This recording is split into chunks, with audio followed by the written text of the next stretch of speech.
Euskara Batuak 50 urte beteko dituen honetan, haren ekarpenei eta egungo eta etorkizuneko erronkei buruzko zenbakia antolatu du jakinek. Hain zuzen jakin izan zen, lehen aldizkaria eta aldizkari bakarra garai hartan, Euskara Batuaren arauak onartu zituena. Hori gogoratzen digu Lore Agirrek eta baita ere Torrealdaik, Azurmendik, Intxaustik eta Agirre Baltzategik.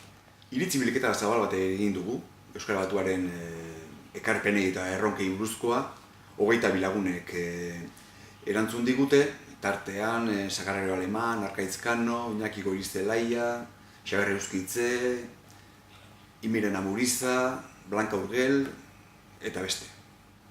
Bi artikulu nagusi ditu zenbakiak, batetik Irene Arraratzek, Euskara Batua teknikoki osatuta dagoela baiesten du, baina Batuaren argiak eta ilunak zein diren azpimarratzen du.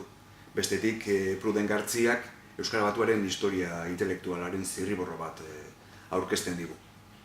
Azkenik, zenbakiro bezala, egunen gurpilean atala daukagu, 3 sinadurarekin. Itziar Ugarte, Jaime Altuna eta Ignacio Aiestaran.